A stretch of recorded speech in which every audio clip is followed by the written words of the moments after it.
In today's rundown, Twitter is coming for Substack, Clubhouse, and Patreon. Then we're talking about David Dobrik's startup being worth $200 million and who's buying Bitcoin. Stay tuned. It is Friday, February 26th. Happy birthday to us. This is the Piper Rundown. We analyze business and culture to help you win. Today's rundown is presented by Jetstor. Jetstor has been providing affordable, reliable, and easy to manage data storage and cloud solutions to over 4,000 customers worldwide for over 26 years. Jetstor offers storage systems for private cloud hosting, video surveillance, Internet of Things, AI, machine learning, edge computing, data archiving, HPC media production, medical imaging, and flight simulations. For more details, visit jetstor.com. Thank you for sponsoring the rundown. Twitter is getting ambitious. They are. Long overdue, but at their analyst day yesterday, they announced a comprehensive and aggressive product roadmap, not something that has always been seen from Twitter. There has been extended periods of less than compelling product development. I would agree. If you were to say any at all. What do you mean? Fleets? Are you kidding? But even before that, in the mid-2010s, in Twitter's adolescence, I would say, there was kind of a stagnation that occurred that caused a lot of gripes. No longer the case. They introduced the concept of the super follow. It's going to be a potential paid subscription that has elements of the community discussion of a Discord, the pay directly to a creator of Patreon, the audio spaces of Clubhouse, and the newsletter feature similar to Substack. It's trying to be a lot, all at the same time. It's trying to be a lot, but this is a company that does over $3.5 billion in annual revenue, has very, very large engineering teams, and as part of this analyst day, I was about to say set an intention, but that's not necessarily business speak. Set the goal of a revenue target of doubling that number by 2023. They're looking to get to $7.5 billion in revenue. Why is this the case? Well, it is a more competitive social landscape than anything we've seen in years, with the growth of Clubhouse, with the explosive growth of TikTok, with a number of other apps, including one that we're going to discuss later in this episode. But it's also because you might remember that last year we talked about Elliott Management taking board seats and, to some degree, as activist shareholders, pushing for either significant changes to happen at Twitter or Jack Dorsey, one of the co-founders, to step down as CEO. What Elliott Management accurately saw was the opportunity for greater monetization, was the opportunity for them to leverage the very loyal fan base that they have and the substantial, nearly 200 million active users that they have to develop a more substantial project. And so now they're doing that, and I gotta say, they are very well positioned from my vantage point. If you buy that we are in the nascent stages of the creator economy, and we've talked about that with the funding of Stir, Substack, we've covered a number of companies, this thesis that more and more people are going to be creators. There's going to be a whole squadron, not of like A-list celebrities, but of kind of middle-class creators that hop up in all sorts of different niches, and they're going to need tools, and they're going to need platforms that acquiesce to that vision. Mm-hmm. Twitter is phenomenally positioned to occupy that space. Totally agree. And it's something that they've probably been twittering about on the inside for quite a while now.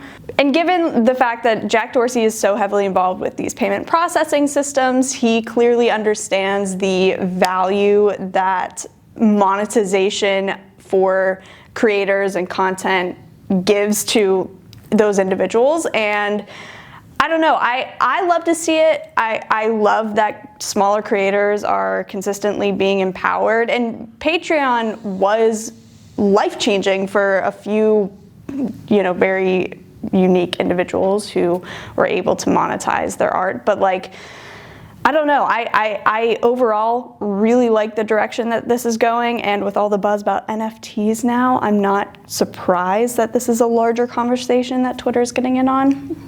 So I'm excited. Last point here is while we talked about the newsletter feature and Twitter acquiring Review, which is similar to the other easy-to-use newsletter services. They also are testing Spaces, which is a social audio competitor to a Clubhouse. A16Z, one of the largest venture capital firms on the planet, they're invested in Clubhouse and Substack. Twitter has very explicitly shown that they're going to be direct competitors with that. And it's not the same thing like a venture capital firm going up against a public tech company. That's not like loggerheads in the way that two people who are exactly on the same corner might be. But I think it's going to be very interesting, and it's going to be incredibly hard to prove this, but we know that the different platforms have that ability to tank posts around certain topics or hide them. Will we see tweets, and there are a lot of them lately, saying, I'm going to be on Clubhouse at whatever time? Yep. Will we see those less frequently in the feed? Will we see links out to Substack newsletters be degraded in some way, shape, or form? That is something that is in their arsenal. That is a move that they can make, and it would behoove them. But the flip side is, if you already have the audience on Twitter, the Spaces product makes a ton of sense. And for Review, they take lower fees than Substack does. And it's hard for me, some people will argue with this, it's hard for me to understand the differentiation of Substack versus other newsletter providers other than its general ease of use. For sure. And I don't think, I'm sure that we will be seeing a lot less of those, like, I'll be on Clubhouse at this time, because Clubhouse just recently popped, and I don't think it's going to be any sort of hindrance for folks who are now like accustomed to Clubhouse to make this switch to the new Twitter platform. Like, it just hasn't been around long enough for that marriage to become final. True.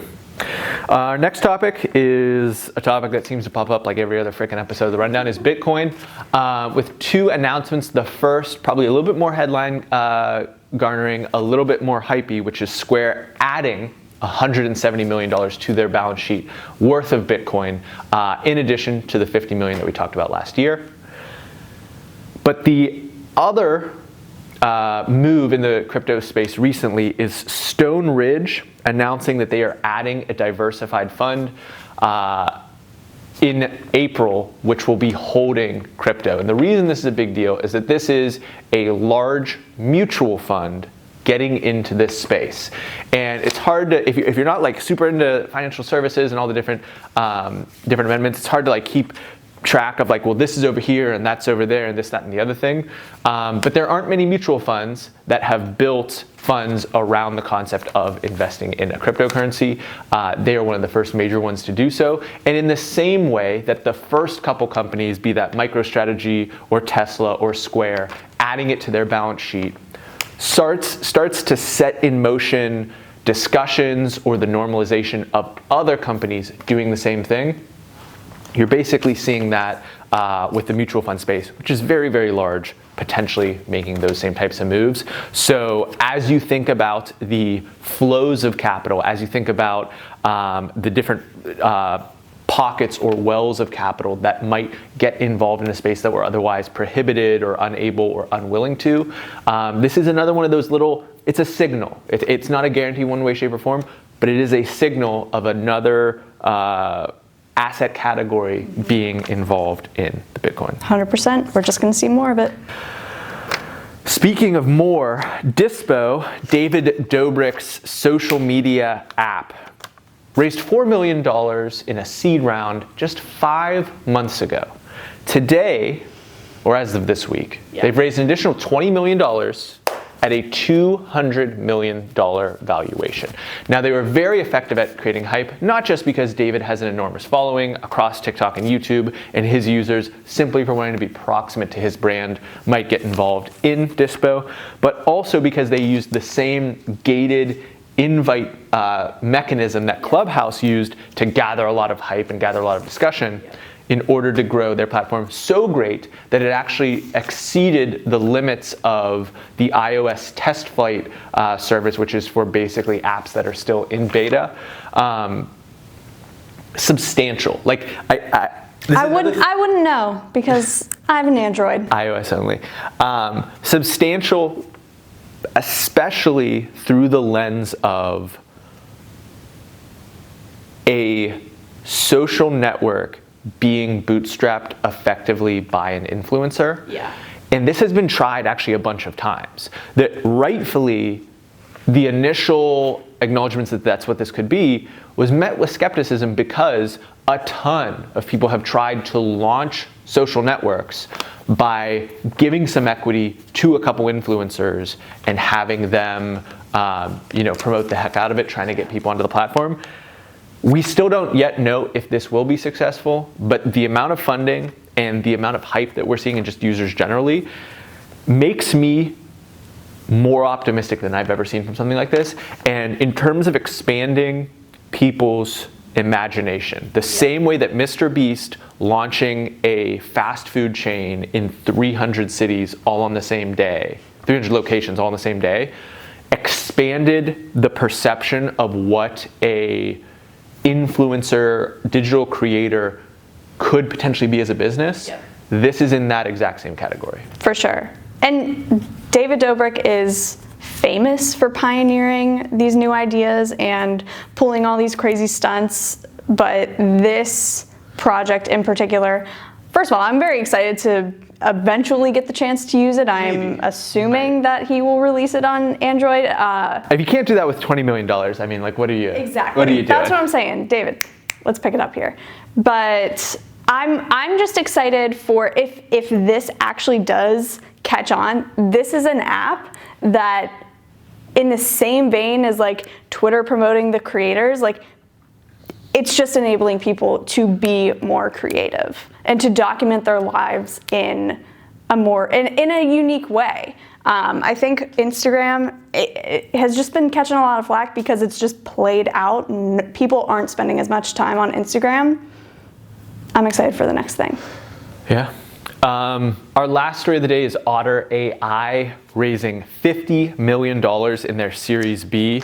If you've never heard of Otter.ai before, that's not particularly surprising, but it is an automated transcription service. And there are a lot of different transcription services. The meta here to me is, I can remember as early as, and this is once again our 3-year birthday for Piper, at the beginning of Piper, if we wanted transcriptions made of a piece of media, meaning all the spoken words turned into a text file, that would cost like $1 a minute. Yeah. And we are to a point now where I think they give away for free 600 minutes.